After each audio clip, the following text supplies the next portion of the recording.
So let's talk about finding opportunities to succeed in the new economy.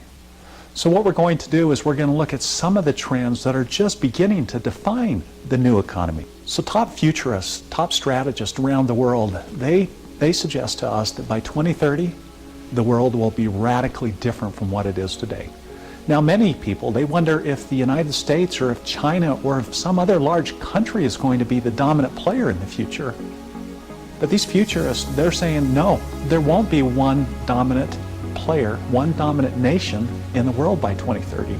Individuals and states and informal networks, they will have more influence, and the large national governments, they'll wield less influence. And we know that Asia, the East, and we know that the South, that they will grow most rapidly economically.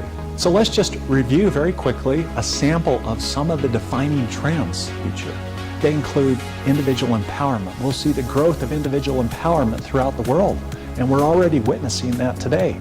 We'll see the growth of the middle class, and we are seeing that as well today. We'll see a great increase in the number of contract employees and consultants. We'll also see an acceleration in terms of people around the world being able to access through the internet the world's information. And we have to see, and we will see, a shift in education models. Now in the area of individual empowerment, well, we'll see a growth in individual empowerment, and the reasons for that is because we'll see poverty reduction.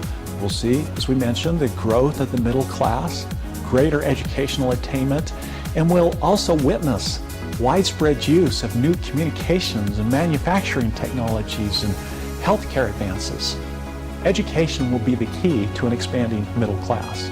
And economic growth, we have learned over many years, really depends upon education levels. And with an expanding middle class and a population growth by the year 2030, the demand for water needs, it will increase by 35%. And food needs, they'll rise by 40%. And energy needs, they'll increase by 45%. So as we look at those two trends and we step back and we look at the Maslow hierarchy of needs, which articulates the needs that people have, starting with physiological needs and then moving all the way up the chain to self-actualization needs. As we step back and we look at these emerging new countries and players and the growth of the middle class, we know that there's going to be an increased need for food, water, and energy, for housing, for health, for safety. And there will be a growing appetite for consumer products, for baby products, for cleaning and clothing products, for electronic goods, furniture, hobby and sports, and toys. There will also be growing needs for manufacturing technologies, for niche education and training. There will be a growing need for knowledge, for communications technology, for collaborative problem solving. If you go through the program, we'll talk about over and over again as we look at many of the different trends that are out there, how important collaborative problem solving will be. There will be growing needs for entertainment and self-improvement. We know in the United States and Europe, self-improvement is huge. So let's talk about contract employees and consulting trend. Now, Tammy Erickson, in an article that was published in Harvard Business Review, she summarized 3 compelling reasons why organizations are moving away from full-time employees to contract employees or to consult. The first reason is cost flexibility. Companies really don't want to have to invest in full-time employees if they don't have to. Speed and agility, being able to get the right talent to come in and focus on a new type of a problem, it's never been easier. Innovation.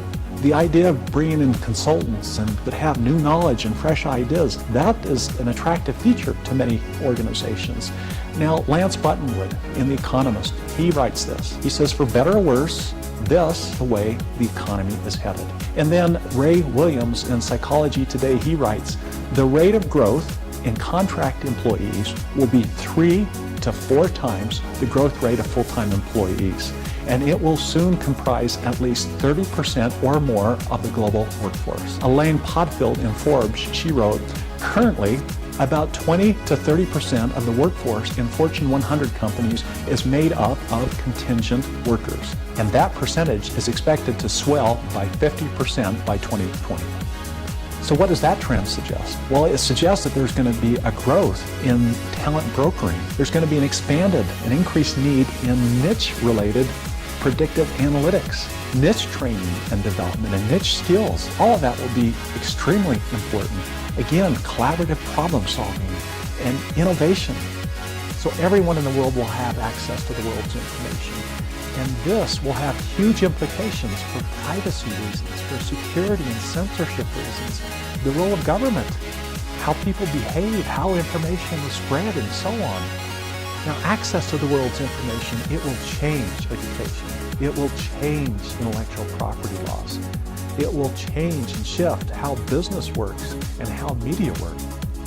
Jim Carroll, one of the world's leading global futurists, when he talks about the future of education, he says that it has to change. We're looking at rapid knowledge growth, rapid career change, rapid career extinction. We're looking at a greater need, more than ever, for just-in-time knowledge. And we're dealing with the challenges of globalization, and we're dealing with demographic issues. Jim says that higher education is no longer the central hub of knowledge. Peer and community-based knowledge, it's replacing higher education as the center of new knowledge creation. Now, 10 years ago, knowledge generation, it was based on peer review journals, but today, backyard tinkerers are plugged into a global network of peers, and we are seeing a much higher rate of scientific discovery this way. So based on that trend and the others, niche knowledge will become more and more important. Niche skills, the same there. Specialized training and development. Artificial intelligence will continue to grow in importance. And collaborative problem solving and planning skills, that'll be critically important. So let me ask you a question. Is doing nothing, is it really an option? We have one of two simple choices. First is to prepare and to enjoy your future, to create your future. And the other is to gamble and just let the future manage you. So what are these trends? What does all of this mean for you? Well, I believe there's some really important questions that we need to ask first. The first one is, what inspires you the most? Another is, what natural talents do you have? What gifts have you been given that you can build upon? And what strengths have you developed over the course of your career? What strengths do you want to develop? And then what trends suggest new opportunities for you?